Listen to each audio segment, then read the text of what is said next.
Our hearts beat to the city streets. We began to feel. नमस्ते friends, welcome back to our channel Arnaz Dubai diaries. I hope आप सब बहुत अच्छे होंगे। और सबसे पहले तो जनवरी में जो 2 इम्पॉर्टेंट इवेंट्स हुए हैं इंडिया में, एक तो श्री रामचंद्र जी की प्राण प्रतिष्ठा और दूसरा हमारा रिपब्लिक डे। उन दोनों की ही आप सभी को ढेरों शुभकामनाएं। और आज की वीडियो में मैं आपको घुमाने वाली हूँ ग्लोबल विलेज के वो सारे पवेलियंस जो आपको बिल्कुल भी मिस नहीं करने हैं। तो चलिए शुरू करते हैं। To the light, pulls us from the sky, just two hearts running. सबसे पहले मैं एंटर हुई हूँ इजिप्ट पवेलियन में। यहाँ पे बहुत सुंदर सुंदर स्कल्पचर्स हैं और सबसे अच्छी चीज़ जो मुझे लगी वो है टी सेट्स। अगर आप अपने घर में टी सेट्स रिप्लेस करने का सोच रहे हैं तो इजिप्ट पवेलियन ज़रूर देखें। और ये है मेरे प्यारे भारत का पवेलियन, जगमगाता हुआ हवा महल। जितने भी पवेलियंस ग्लोबल विलेज में है ना, सबसे सुंदर यही है। और इंडियन पवेलियन के अंदर जाके मैं इतनी ज़्यादा एक्साइटेड और खुश हो गई ना कि एक्साइटमेंट में मैं अंदर कुछ भी शूट करना भूल गई। I know it is very shameful, पर मैं क्या करूँ। मैं लास्ट ईयर बहुत डिसअपॉइंटेड थी इंडियन पवेलियन में, क्योंकि 4 कश्मीरी शॉल और 2-4 बर्तनों की दुकान के अलावा कुछ भी नहीं था।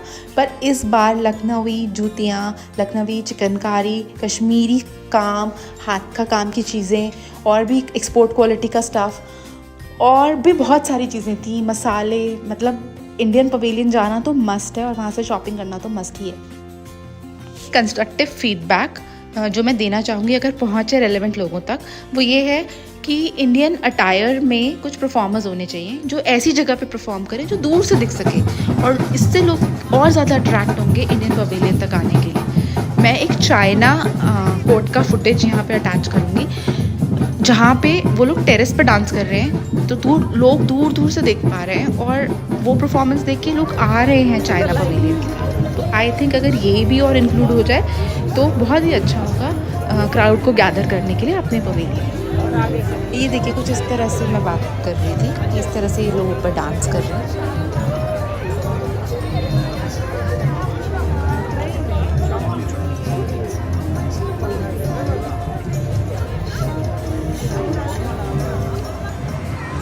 हम एंटर हो गए हैं अफ़गानिस्तान पवेलियन के अंदर। हमने एक कार्ट ले लिया था जिसमें आरना बहुत कंफर्टेबली बैठ गई है, और जो भी हमारे पास सामान है या हम जो थोड़ा ख़रीद रहे हैं वो हम इसी कार्ट में रख रहे हैं। तो कार्ट लेना बहुत कंफर्टेबल पड़ जाता है। पूरे दिन के लिए आप 50 दिरहम्स दे देते हो, और अगर आप पोर्टर भी लेते हो तो थोड़ा ज़्यादा पड़ता है। अफ़गानिस्तान पवेलियन के अंदर घुसते ही केसर की स्मेल है चारों तरफ, और ड्राई फ्रूट्स की रोस्ट होने की भी बहुत अच्छी स्मेल आ रही है। तो सारे पवेलियंस के कंपैरिजन में अफ़गानिस्तान पवेलियन में केसर और ड्राई फ्रूट्स लेने के लिए बेस्ट है। ये देखिए, यहाँ पे हाथ से पूरा मैट बुन रहे हैं। आई थिंक ये प्रेयर मैट्स हैं, जो शायद प्रेयर के लिए यूज़ होता होगा। और इतना मेहनत का काम है और इतना कंसंट्रेशन का काम है, क्योंकि थोड़ा भी हाथ इधर उधर होगा तो पूरा डिज़ाइन गड़बड़ा जाएगा। तो इस तरह के मैट्स भी यहाँ पे सेल हैं।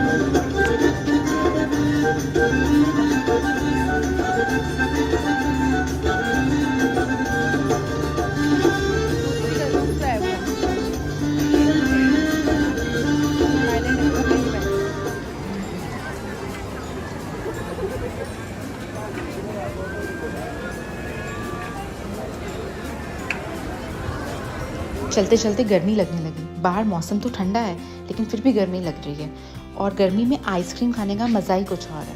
और अगर ग्लोबल विलेज में आइसक्रीम खानी हो तो आइसक्रीम खाने का बेस्ट पवेलियन है थाईलैंड पवेलियन। यहाँ पे 2 स्टॉल्स हैं जहाँ पे बहुत ही यमी आइसक्रीम मिलती है। पहला तो ये देखिए, आपके सामने ही लाइव आइसक्रीम बनाएंगे। ये एक सिलेंड्रिकल बहुत ही चिल्ड कोई इंस्ट्रूमेंट है जिसके ऊपर ये इन्होंने पूरा मिक्सचर डाल दिया है आइसक्रीम का, और फिर थोड़ी देर में ये नीचे से स्क्रैप करके आइसक्रीम निकालेंगे, और इसके ऊपर फ्रेश फ्रूट्स की टॉपिंग्स और फ्रूट्स की ही प्योरे डालते हैं। आपसे पूछते हैं आपको कौन सा फ्लेवर पसंद है, मैंगो, स्ट्रॉबेरी, जो भी आपको पसंद है उसकी वो फ्रेश फ्रूट्स चॉप करके उसके ऊपर डालते हैं। और दूसरा कोकोनट वाली आइसक्रीम, वो भी बहुत यमी होती है। कोकोनट को अंदर से पूरा स्क्रैप कर देते हैं और उसी कोकोनट के शेल के अंदर आइसक्रीम फिल करके, और वो स्क्रैप्ड कोकोनट उसी के ऊपर डाला जाता है। मलाई जो होती है वो आइसक्रीम के ऊपर डाली जाती है, और मैंगो के बड़े बड़े चंक्स काट के उसको डेकोरेट किया जाता है। वो भी बहुत यमी है। आप ये आइसक्रीम ज़रूर ट्राई करें। हम इंजॉय कर रहे हैं अपनी स्ट्रॉबेरी फ्लेवर की आइसक्रीम और लोटस बिस्किट्स वाली आइसक्रीम, ये भी बहुत यम्मी है। तो हमने तीनों ही एक्चुअली आइसक्रीम इंजॉय की।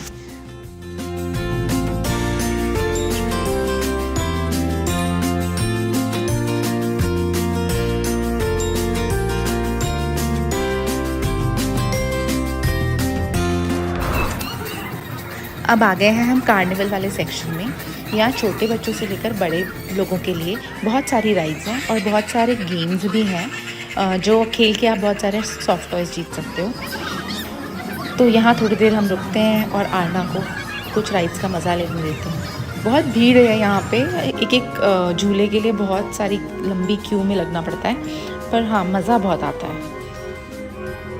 और यहाँ पे तरुण एक आइडल पापा की पूरी ड्यूटी कर रहे हैं। बिल्कुल आरना पे नज़र गड़ाई हुई है कि वो ज़रा सा भी दाएं बाएं ना हो जाए।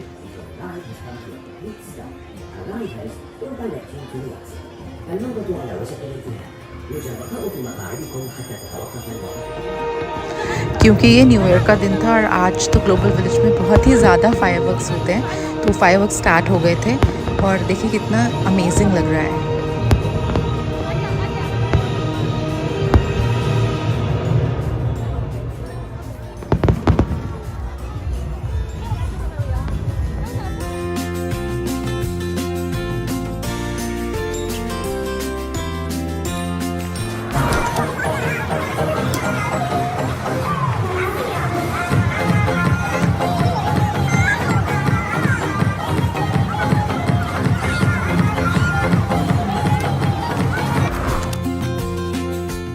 आ गए हैं ईरान पवेलियन में। ये भी one of the best pavilion है ग्लोबल विलेज का। बहुत ही ज़्यादा अच्छा सामान है यहाँ पे, स्पेशली हैंडमेड चीज़ें इतनी सारी हैं। बहुत अच्छे अच्छे यूनिक डिज़ाइंस, जैसे ये देखिए, ये हैं लोफर्स जो वूवन है और इनमें हाथ से थ्रेड वर्क हुआ हुआ है। इतने सुंदर और प्रिटी क्लासी डिज़ाइंस लग रहे हैं, पहन के भी बहुत क्लासी लगेगा। बट ज़्यादातर सबके बेस वाइट है, जिससे डिज़ाइन उभर के आए, तो थोड़ा मेंटेनेंस में प्रॉब्लम हो सकती है, पर सामने से देख के तो ये और ज़्यादा खूबसूरत लग रहे हैं लोफर्स।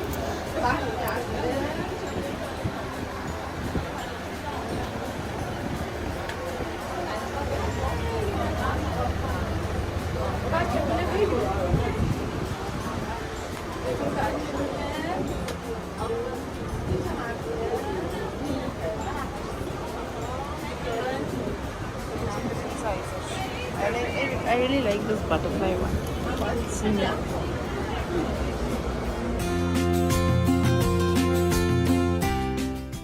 यहाँ बहुत ही सुंदर कलरफुल स्टोन्स और क्रिस्टल्स भी मिल रहे थे। ये उसी से बना हुआ एक शो पीस है, ट्री बना हुआ है ये क्रिस्टल्स का, बहुत प्यारा लग रहा है।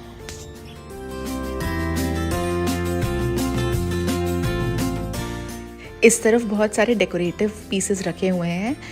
बहुत ही सुंदर यूटेंसिल्स हैं जिनके ऊपर ईरान का फेमस हैंडवर्क से हैंड आर्ट किया हुआ है। बहुत ही पॉपिंग कलर्स यूज़ करके इतना बारीक काम किया है कि अगर आप पास से देखोगे तो कहीं भी थोड़ा भी फ्री स्पेस है ही नहीं। बहुत पास और बारीक, एकदम नीट एंड क्लीन काम। ये चीज़ घर पे अगर डेकोरेशन में लगी हुई दूर से ही अलग स्टैंड आउट करेगी। और ये सारे बॉक्सेस के ऊपर भी हाथ से ही पेंटिंग की है, कोई प्रिंट नहीं है। इसी तरह से बहुत सारे बहुत ब्यूटीफुल पीसेस यहाँ पे हैं जो थोड़ा एक्सपेंसिव रेंज में ही आते हैं। छोटे से छोटा पीस 300 दिरहम से स्टार्ट होता है और रेंज तो आगे बढ़ती ही जाती है।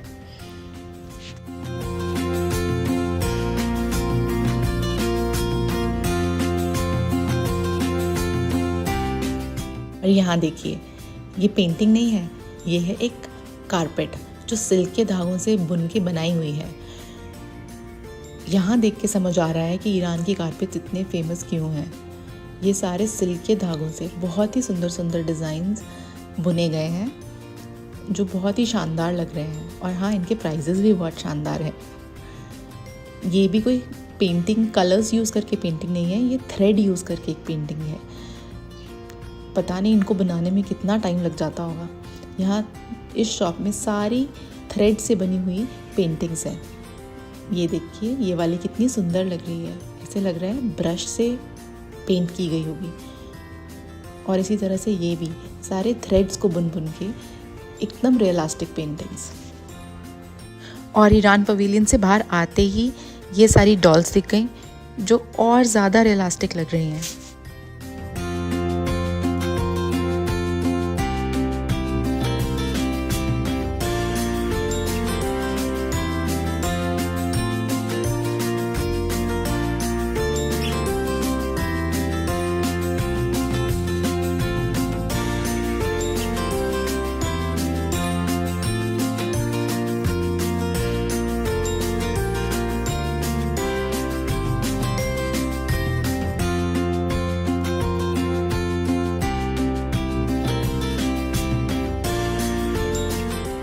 अब हम आ गए थे ओपन एरिया में फायरवर्क्स देखने के लिए, क्योंकि 12 बजने ही वाले हैं। और आसपास भीड़ देखिए, ऐसा लग रहा है पूरा दुबई यहीं इकट्ठा है।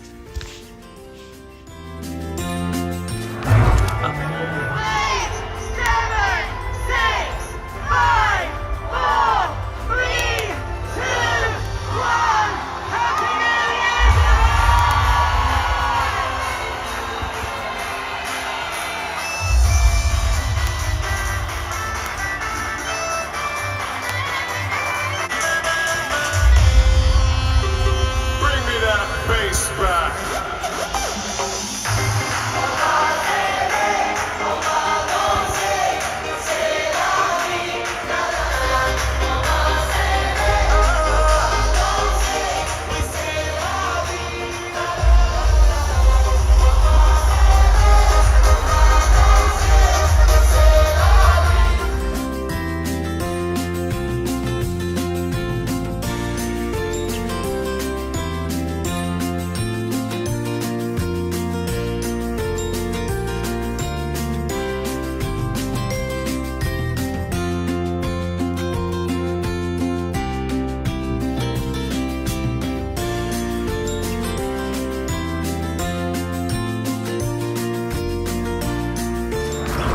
अब हो गया है घर वापस चलने का टाइम, और आज का दिन बहुत ही यादगार और खूबसूरत रहा। हम आ गए हैं पार्किंग की तरफ, और अब हम कार में बैठ के वापस भी जा रहे हैं, लेकिन फायरवर्क्स अभी तक चल रहे हैं।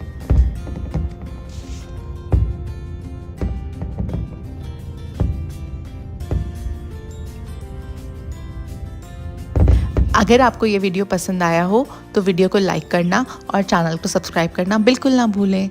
मैं आपसे मिलती हूँ अगली वीडियो में, तब तक के लिए bye bye and thank you for watching.